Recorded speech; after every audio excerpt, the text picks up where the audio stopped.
Olá, galerinha! Sejam bem-vindos a mais uma das nossas atividades e aulas online. Galerinha, nós vamos continuar falando ainda do conteúdo do módulo 3, o último conteúdo, que é a chegada de Napoleão Bonaparte ao poder. Nós vimos que o processo revolucionário conduziu Napoleão Bonaparte ao poder, certo? E vamos falar um pouquinho sobre Napoleão. Quem era Napoleão? Napoleão ele nasceu na ilha de Córcega e ele era filho de uma pequena nobreza local, certo? Ele foi enviado para Paris e lá ele se formou como segundo tenente da escola militar. Na verdade, Napoleão ele esteve sempre ao lado do rei, né? Ele lutou pela monarquia, pelo absolutismo monárquico, quando ele combateu as revoltas camponesas, aquele movimento que nós vimos na aula passada, em que muitos camponeses entravam, invadiam castelos, queimavam papéis das dívidas, né? Incendiavam documentos e Napoleão, naquele momento, trabalhou para combater aqueles revoltosos. Porém, gente, em um certo período do processo revolucionário, por volta de 1791, Napoleão ele ingressa no clube dos jacobinos e logo ele vai ser nomeado para combater os ingleses, tá? E aí ele tornou-se um ídolo bem popular, né, do exército, graças a muitas vitórias consecutivas que Napoleão conseguiu, tá? E numa ofensiva, não é? Uma ofensiva contra a Inglaterra, ele também atacou o Egito, e aí a França foi derrotada, né, no Egito pela marinha inglesa, mas chegou rumores ali de que o diretório enfrentava sérias dificuldades. E nessas sérias dificuldades que o diretório enfrentava, Napoleão volta à França e é aclamado como um grande herói, né? E os girondinos, que era o grupo da alta burguesia, percebem em Napoleão um grande líder, né? Uma figura de um grande líder. E aí ele consegue assumir o poder por meio de um golpe. Então vamos lá entender como foi esse golpe. O golpe 18 do Brumário, ele aconteceu em 9 de novembro de 1799. E aí ele significou realmente o fim da Revolução Francesa e é o momento que o diretório vai ser substituído por uma nova forma de governo. Então, sai o diretório, né, que era aquele grupo da alta burguesia que estava governando ali a França no final da Revolução, e ali entra Napoleão com uma nova forma de governo chamada de consulado. E nesse consulado ele tinha 3 cônsules, tá? Esses 3 cônsules iriam governar a França. O primeiro estava Napoleão, que era esse líder do exército, e Sieyès, ou Sieyès, e Roger Ducos, eram 3 cônsules, tá? Napoleão Bonaparte era o primeiro cônsul e ele tinha amplos poderes. Na verdade, ele já tinha ambições de ficar como o único governante na França. Bem, aí nós vamos ver algumas realizações de Napoleão Bonaparte enquanto esteve ali como cônsul, tá? Como no governo do consulado. Então, ele precisou acalmar, né? Tanto internamente como externamente, ele precisava pacificar a França. Depois de uma grande revolução, desse processo revolucionário, a França estava num momento bem complicado, né? Tanto internamente como externamente. Então, muitas coisas precisavam ser organizadas dentro da França para que alguém pudesse governar, precisava de uma pacificação. Era algo que a França ainda não tinha, então os ânimos ainda muito alterados, a revolução ainda fervilhando, e ele precisava pacificar, né, acalmar a França, tanto internamente como externamente. Então, para isso ele vai anistiar os jacobinos e monarcas, quer dizer, anistiar é conceder um perdão, né, um salvo-conduto e diz assim, olha, vocês estão perdoados, livres, anistiados, não serão condenados. E aí é outra atitude que ele toma. Ele vai taxar produtos importados, por quê? Ele percebe que precisava proteger a indústria francesa.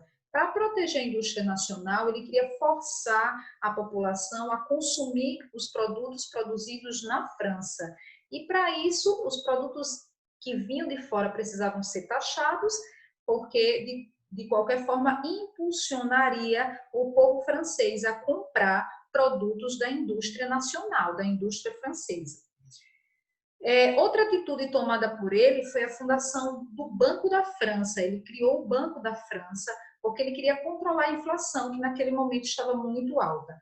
E ele, por meio do banco, ele pretendia incentivar o comércio e a indústria, que era som, né, aos ouvidos da classe burguesa. Então, ouvir isso para a burguesia era um grande incentivo, porque naquele momento a França estava rompendo totalmente com aquela forma, né, de economia feudal e finalmente estava entrando ali no que tanto a burguesia almejava, que era o incentivo do comércio e da indústria. Outro ponto interessante que a gente precisa frisar é que ele enfrentou a segunda coligação.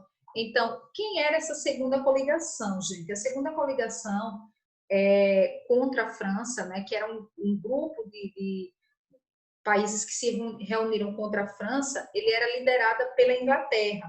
E aí tinha a Rússia e tinha a Áustria, tá? E aí, nessa segunda coligação, ele conseguiu derrotar a Áustria e ele vai assinar com a Inglaterra a paz de Amiens. Então, por um tempo ali, esse tratado vai encerrar a segunda coligação e vai acalmar um pouco os ânimos ali. Napoleão ele tinha também uma política expansionista. Então, ele tinha um desejo de conquistar territórios, ele tinha um desejo de trazer para a sua nação mais riquezas, né, matéria-prima e tal. Então, ele tinha uma política expansionista. Isso vai gerar ainda muitas brigas, né, entre França e outros países. E nessa segunda coligação, ele enfrentou, né, e ele conseguiu ali um tratado de paz, né, pelo menos temporariamente, para os dois grandes rivais, porque França e Inglaterra se tornaram grandes rivais nesse momento da história ali na Europa. A Inglaterra já era uma potência marítima, uma potência industrial, e, na verdade, Napoleão ele queria muito que a França se tornasse esse modelo, né, de industrialização e tal. Então, ele tinha a Inglaterra como uma grande rival, tá? Então, outro ponto que a gente precisa falar é que Napoleão ele vai estabelecer um código, que é o Código Civil Napoleão. Esse Código Civil ele foi inspirado no direito romano, ele foi editado em 1804. Então, olha só, sobre esse código vai consolidar as conquistas da burguesia. Tudo que a burguesia mais almejava, né, sobre as falas econômicas, vai ser consolidado nesse Código Civil Napoleônico. E aí, no Código, nós vamos ver que ele consagrou a igualdade perante a lei, ele assegurava a liberdade civil, a liberdade econômica, né, aquela questão do livre comércio, o direito à propriedade, aboliu os privilégios feudais. Então, é como se ali, com o código, há uma quebra total com aquela política, aquele modelo do sistema feudal, acaba na França, né, totalmente a partir do Código Napoleônico. E aí ele proibiu greves, ele proibiu a formação de sindicatos, então, nada de greves, nada de formações sindicais, certo? Ele vai restabelecer a escravidão nas colônias. Então, enquanto que a gente viu lá, durante a República, no processo revolucionário, que a França, né, os jacobinos chegaram ao poder e acabaram com a escravidão nas colônias, quando Napoleão assume com uma nova forma de governo, consulado, ele restabelece a escravidão nas colônias, né? Proíbe greves, proíbe a formação de sindicatos. Na verdade, Napoleão teve uma postura incisiva, né? E para alguns historiadores, um tanto ditadora ali, para tomar as rédeas que ele queria ali da França, né? Organizar da forma que ele pensava. Então, no setor educacional, ele também mexeu, ele também foi lá, né, e mexeu no setor educacional. Ele via a educação como instrumento para a formação do funcionário do Estado. E aí ele passou também a controlar o ensino. De que forma? Ele vai reorganizar o ensino secundário, ele vai oferecer cursos de ensino superior, curso de direito, política, técnica naval. As escolas passaram a ter uma disciplina muito rígida, inclusive ele vai mexer em disciplinas como História e Filosofia, pois ele considerava que eram disciplinas que eram um tanto perigosas ali para os desejos, né, do governo de Napoleão. Então, ele meio que altera essas disciplinas, ele mexe, né, nas disciplinas que são das áreas de humanas, tá? Ele vai fundar a Escola Normal, que é a escola normal, a escola que formava professores. Até então, na França, não se falava nessa escola normal, e aí ele funda uma escola normal para formar novos professores. E também ele vai criar os liceus, que eram uma espécie de internato, e nesse internato havia formação de futuros oficiais do Exército, nos liceus, tá? Bem, Napoleão, em 1801, ele, com o Papa Pio VII, né, ele vai assinar um acordo ou concordata.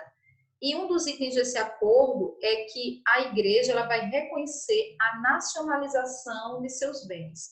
Então, por exemplo, a igreja não podia mais reclamar de terras confiscadas durante a Revolução Francesa, certo? Então, era um assunto ali que estava em concordata, em acordo, então a igreja não poderia mais reclamar e dizer eu quero essas terras de volta. Vocês não podem mais reclamar de terras confiscadas durante a Revolução. O que está feito, está feito. Então, foi um acordo feito com o Papa e ali eles assinaram, né, esse acordo. Em 1804, Napoleão conseguiu chegar ao seu ápice, né, no governo. Ele realmente se torna um cônsul vitalício, que é um cônsul duradouro, podia ficar até o fim da vida. E aí, Napoleão, naquele momento, enquanto no início do seu governo, ele tinha mais dois, né? Agora não, ele está ali praticamente quase assumindo sozinho, né? E se tornando um cônsul vitalício. E esse era o último passo para que ele se tornasse um imperador da França, que era o que ele almejava, né? O próximo passo era se tornar imperador da França. E aí, gente, em dezembro de 1804, na Catedral de Notre Dame, Napoleão finalmente ele se torna imperador da França. E aí ele fez uma cerimônia de coroação, né?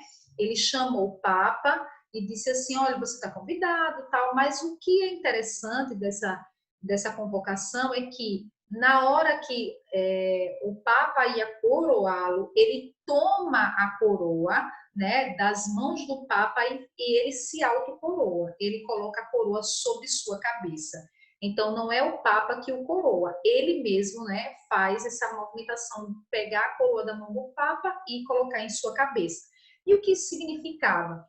Isso significava que Napoleão ele estava dizendo muito claramente que não se submeteria à autoridade da igreja, à autoridade do Papa, e que ele estava ali disposto a trabalhar sozinho em seu governo, sem interferências, né, da igreja. Então, vocês veem aí, né, é um momento aí que ele está com a coroa e, ao mesmo tempo, ele vai se autocoroar, né? E, na verdade, o Papa só assiste, né, a cena de que ele não tem o direito de coroar Napoleão como imperador. Como imperador, agora qual é o papel de Napoleão, o que ele começa a fazer enquanto imperador? Esse momento do governo dele é o momento que ele mostra sua face mais ditatorial, né? Ele vai abolir a liberdade de imprensa, ele vai abolir a liberdade individual, né? Aquilo que se falou lá no Código Napoleônico agora estava meio, né, em suspenso ali, porque ele estava abolindo liberdades individuais. Ele vai criar uma nova nobreza, uma nobreza de títulos. tá? Os que se destacavam como servidor do Estado recebiam títulos de nobreza. Não era questão de terras lá como no período feudal, né? As pessoas, sendo bons servidores do Estado, recebiam títulos de nobreza.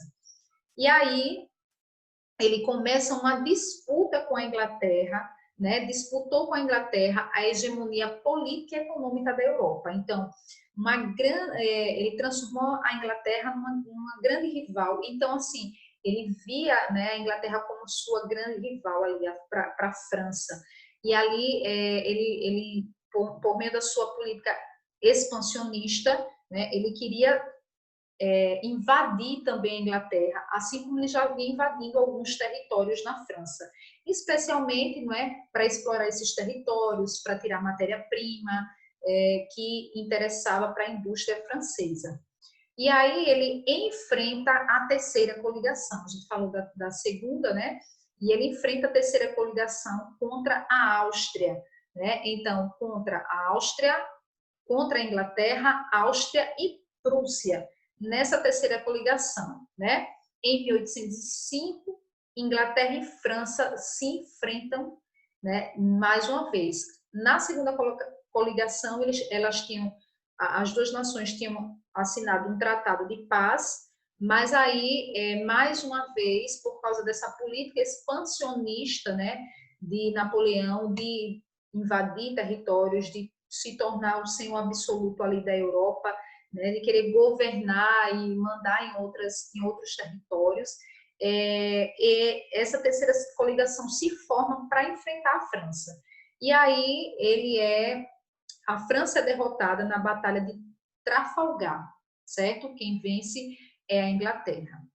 Bem, na Batalha de Austerlitz, que foi um conflito em 1805, Áustria e Rússia, juntamente com a Inglaterra, faziam parte da aliança antinapoleônica, planejando atacar a França para impedir seu avanço. Então, quanto mais a França, né, invadia novos territórios europeus, outras áreas, né, esses países estavam tentando se unir para combater a França. E Napoleão, né, nessa política expansionista, estava a qualquer momento pronto para novos enfrentamentos.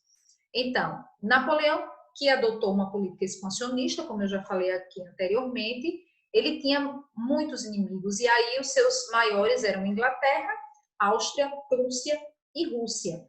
Então, se vocês olharem aí no mapa, observem aí, gente, a França em 1789, olha o que era o Império Francês.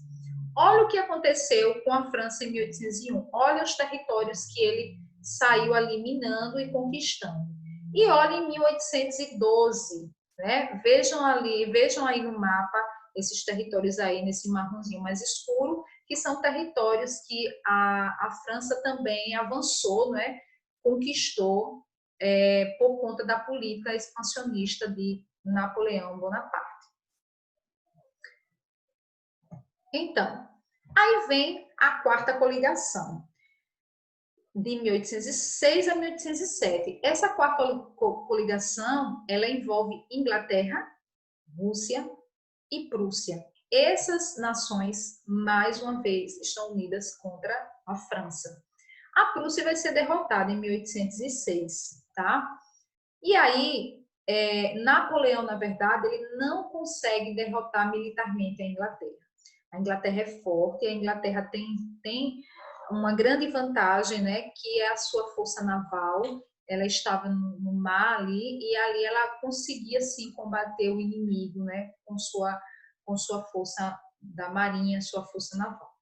E aí, o que Napoleão faz? Se eu não consigo vencê-lo por meio da batalha, eu vou vencê-la economicamente, eu vou quebrar a Inglaterra economicamente. Então, ele vai decretar o chamado bloqueio continental, tentando bloquear a Inglaterra para que a Inglaterra, né, caia economicamente. Como isso vai acontecer?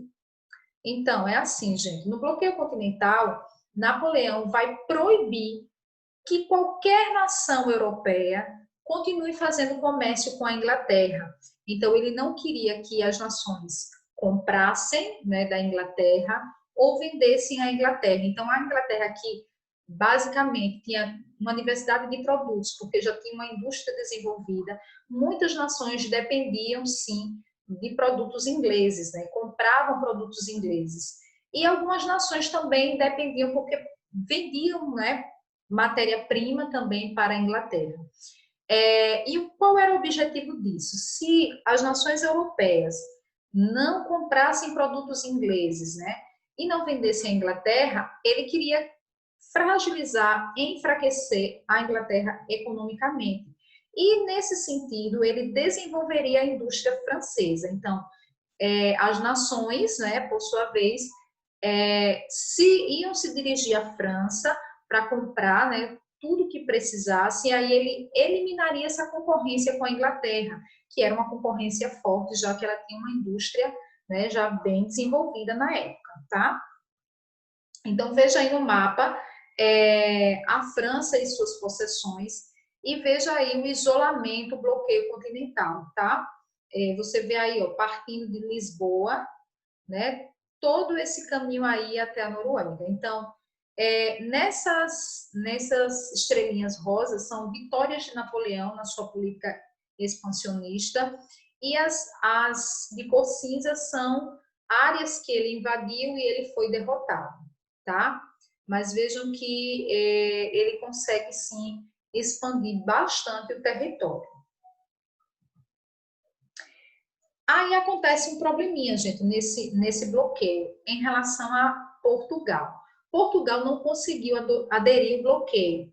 Apesar de estar dentro da Europa e ser proibido por Napoleão de fazer comércio com a Inglaterra, a Portugal ela tinha uma grande dívida com a Inglaterra. E se eles parassem, né, o comércio com a Inglaterra ia exigir o pagamento da dívida externa. Então, Portugal ficou numa situação muito complicada, porque eles não podiam parar de fazer comércio com a Inglaterra, porque tinham dívidas com a Inglaterra, e ao mesmo tempo tinha muito medo de que seu território fosse invadido, né, pela França, por Napoleão Bonaparte. E é isso que acontece, gente. Por não obedecer ao bloqueio continental, a França então resolve invadir Portugal. Olha só que situação, né? A França resolve invadir Portugal. Olha só. E aí, nesse processo, com toda essa situação, os ingleses se aliam a Portugal e dizem: olha, eu ajudo vocês a se transferirem para uma de suas colônias. Então, escolham aí que eu ajudo vocês. Então, toda a corte portuguesa escolhe vir para o Brasil, né? É o momento em que a corte portuguesa se transfere para a sua colônia, para o Brasil. Então, os ingleses ajudaram, né, com navios e tal, e transferiram a corte portuguesa para o Brasil. E o que acontece com Portugal? Portugal é deixada, né? A Inglaterra prometendo defender o território português, mas toda a nobreza, o rei, né, toda a nobreza portuguesa sai fugindo de Portugal, né, deixando o povo né, sozinhos para enfrentar o inimigo e confiantes que a Inglaterra os ajudaria, e acabam vindo parar no Brasil. Então, é aquele momento em que a corte acaba vindo parar no Brasil, na região do Rio de Janeiro. E aí, o que acontece? Napoleão se desfaz da sua ideia de invasão? Não, óbvio que não, que Napoleão tinha interesses, né? Sua política era de expansão. Napoleão assina um tratado, o Tratado de Fontainebleau, né? E ele assina esse tratado com a Espanha, dizendo o seguinte: olha, eu quero uma passagem pelo seu território, Espanha, para que eu consiga alcançar Portugal, né? Então, eu quero passar aí pelo seu território para alcançar Portugal. E em troca, eu prometo que algumas partes das terras de Portugal eu deixo para vocês. E a Espanha, né, até se interessou pela proposta e disse: se a proposta realmente é interessante para ambos os lados, então eu permito que vocês façam uma passagem aqui, né, por nosso território, e consigam alcançar Portugal, e assim, em troca, eu quero uma parte do território português. Mas esse tratado, na verdade, acabou não sendo cumprido, né? Isso evidenciou o interesse de Napoleão de controlar a Península Ibérica, que seria o que a Península Ibérica, gente? Essa união de Portugal e Espanha, tá? Era um grande interesse de Napoleão de controlar também as duas áreas do continente, Portugal e Espanha. E aí, outro fato, né, que vai complicar um pouquinho a vida de Napoleão, vai acontecer aqui. Em 1812, a Rússia resolve romper com o bloqueio continental. Então, ela vai, né, reatar relações comerciais com a Inglaterra, até porque, né, a indústria francesa não conseguia suprir as necessidades do comércio europeu, né? A França não tinha esse potencial industrial ainda tão grande quanto a Inglaterra. E aí, Napoleão decide, então, invadir a Rússia. Só que aí que começa realmente a decadência de Napoleão, porque ele resolve invadir a Rússia, porém, ele não tinha um conhecimento realmente do território, do inverno, né? Por ser uma região de um inverno muito forte, então ele chegou num período bem ruim, né? E a tática que a Rússia vai usar, né, vai prejudicar muito o exército de Napoleão. Então, essa técnica é a chamada técnica de recuo, a chamada terra arrasada. Então, o que a França fez? A França, sabendo que Napoleão estava para chegar no território, a França saiu incendiando casas, tirando tudo que é alimento e saiu recuando, né? Queimava tudo, destruía tudo e recuava, ia recuando, recuando. E essa ideia da Rússia era não oferecer facilidades para o seu inimigo, porque ao chegar nas regiões eles não iam encontrar abrigos, eles não encontrariam alimento, então a Rússia usou essa técnica para se proteger, né, queimando casas, queimando locais que pudessem ser abrigo para o exército de Napoleão e deixando realmente a terra arrasada. Então, quando Napoleão chegava num território, parecia que aquilo ali já estava em guerra e não tinha nada, né? Então, isso foi a tática do povo russo de destruir tudo onde o inimigo fosse passar. Então, e é o que vai acontecer, galerinha? Napoleão vai ser derrotado nessa guerra entre França e Rússia. Por quê? Quando ele chega em Moscou, ele vai encontrar a cidade em chamas, tudo queimando, tá? E aí não tinha alimento, acomodações de inverno, seus soldados não estavam preparados para o inverno russo, que encontraram no caminho. Enquanto que o povo já era adaptado, né, os russos eram adaptados, já sabiam, né, do inverno, Napoleão não estava pronto com suas tropas para enfrentar o inverno, e ali a sua tropa chegou ao limite, ele chegou a perder 40 mil soldados, ele acabou fugindo, né, porque realmente ele viu que com a Rússia não dava mais para brigar naquele momento. Então, uma situação de ter realmente soldados morrendo aos poucos, congelado, né, enquanto passava por terras frias, né, gélidas da Rússia. E aí, gente, Napoleão vai tentar, em vão, abdicar do trono em favor do seu filho. E aí, ele queria abdicar do trono para que o filho assumisse. Porém, ele foi enviado ao exílio, né, na ilha de Elba, lá no Mediterrâneo, em 1814. Ele foi enviado para exílio, ele ficou lá preso nessa ilha. E quem assume o governo da França nesse momento? Vocês lembram que Luís XVI tinha sido decapitado durante o processo da Revolução e os filhos de Luís XVI acabam morrendo na prisão. E se ele estivesse vivo, né, nesse processo da história da França, possivelmente o filho de Luís XVI teria sido coroado, né? Mas quem vai ser coroado ali naquele momento vai ser o irmão de Luís XVI. Ele acaba sendo coroado para governar a França, justamente para, né, dar continuidade ao governo ali naquele momento bem complicado. Enquanto Napoleão está exilado na ilha de Elba, o irmão de Luís XVI assume o poder na França. Em 1815, Napoleão resolve fugir da ilha de Elba. Então, ele foge e toma o poder com o apoio do exército, né? O exército estava ao lado dele. E ao chegar a Paris, ele vai ser recebido né, com alegria, festivamente. Então, seus ex-soldados e a população ficam felizes quando vem Napoleão. E aí ele governa, né? Nesse tempo, ele governa por 100 dias, enquanto o irmão do Luís XVI, nesse processo, acaba fugindo para a Bélgica.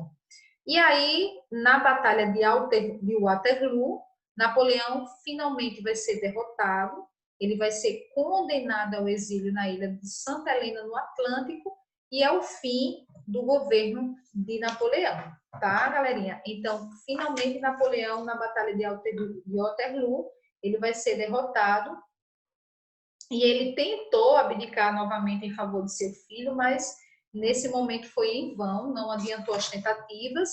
Ele veio a falecer em 5 de maio de 1821. E encerra-se, né, esse governo longo de Napoleão Bonaparte e a sua política expansionista. Bem, galerinha, acredito que no próximo conteúdo nós vamos falar ainda das atitudes, né, que foram tomadas após esse governo, até porque muitos países europeus tinham perdido seus territórios para a França, e esses territórios agora precisavam ser devolvidos, né? Então, você tem uma França, né? Você tem um mapa da França antes do governo de Napoleão, você tem um mapa, né? Durante o governo de Napoleão, e você vai ter um mapa no final do governo de Napoleão. Então, você vai ter muitas terras que foram tomadas e anexadas ao território da França por conta da política expansionista, né? Ele invadindo territórios e tomando conta dos territórios que eram de outros países, tá?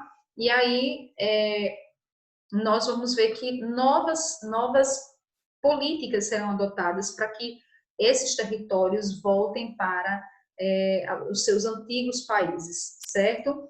Então, galerinha, por hoje a gente encerra aqui. Agradecemos a sua atenção, tá? Vamos agora para a nossa atividade e bons estudos para vocês. Tchau, tchau, galerinha.